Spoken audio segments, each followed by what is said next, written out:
Neil Malpass is Field Services Manager for Automation and Control at Schneider Electric. Neil, tell me, how does Schneider Electric help companies to ensure the performance of plant throughout its life cycle? Well, we have 5 phases that we work through in terms of lifecycle support. The first one is planning, so you would plan a new system and look at architectures, etc. The second is the installation and commissioning of that new system and associated services with that. And then we move on to the operational side of the system when it goes into operation. And then we may move to an optimization phase, trying to get more out of the system for that point in time, and then eventually through to the renewing of that particular system. So around the life cycle of that system, we have 5 distinct phases, and we have service offers that fit with each one of those stages. So Neil, can you tell us a little bit about the services that are offered, say, at the planning stage? Okay, so at the planning stage you might have a conceptual design, we might be working with you from a conceptual design point of view. So there are things that we might want to look at to enable you to do that, looking at architectures, looking at product selection, looking at compatibility of products, things that will make the installation and commissioning and design of the system a lot more easier for yourself. And at the secondary stage, when we come to installation, how does Schneider Electric help there? Well, we have quite a big team that are experienced in installation and commissioning, are familiar with working on site, all the necessary health and safety policies and procedures to work safely on site.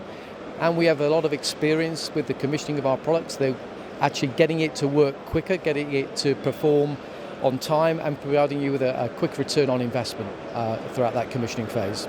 As we move into the operations stage, Neil, how does Schneider Electric support there? So from an operational point of view, we have a range of support contracts that may suit a customer in that particular phase of the system. So the customer wants maximum efficiency, maximum uptime out of the system. So we're there to provide that type of support to enable him to get that from the system.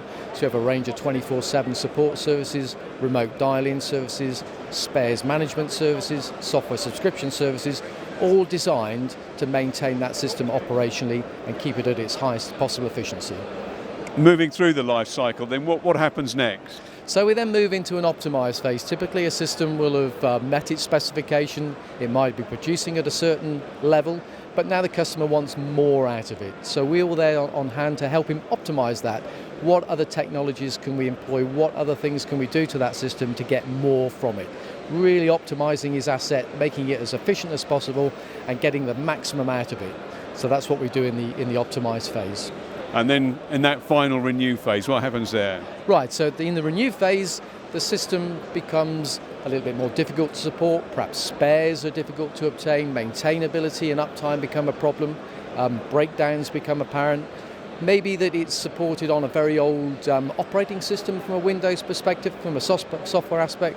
So we're there to then look at the protection of the original investment in the software and hardware, making a modernization away from his existing system to something more current, more supportable, easy, risk-free and effective cost-wise for him.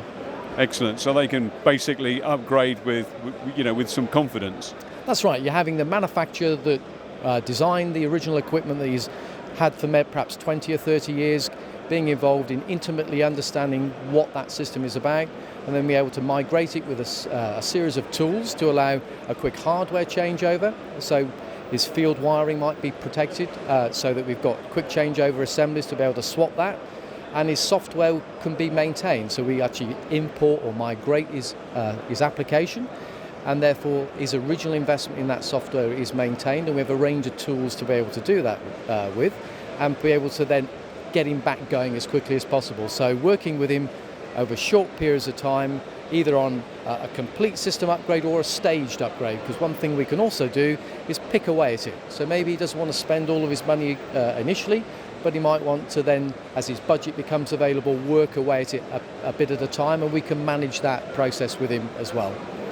For a company involved in manufacturing or processing, what is the advantage of outsourcing these sorts of services? Why wouldn't a company do these things in-house? Well, typically these days companies are focused at their core activity. So if you're a car manufacturer, they want to make cars. So they don't want to make a great deal of investment in maintenance and in people and in spares, so they look for manufacturers or other partners to maintain that for them. So we're giving them that expertise, so we're maintaining our guys' skills, they're working on the equipment all the time, whereas another manufacturer or a company may have people that are not intimately involved with it all the time. It's black box, it goes wrong occasionally. So they've got the necessary skills on hand to be able to perform that task for them. And are the services vendor neutral? In other words, are you going to support anybody's equipment, or are you primarily just looking to support Schneider Electric equipment or replace what's there with Schneider Electric equipment? That's a very interesting question, because we've also got a range of the similar services for third parties, so our competitors. So we've actually got some automatic software conversion tools, some quick changeover assemblies, for example, Rockwell SLC PLCs. So we can actually go to some of our competitors' products and swap those over both from a software and a hardware perspective really quickly and really risk-free. Neil, thanks very much for talking to me.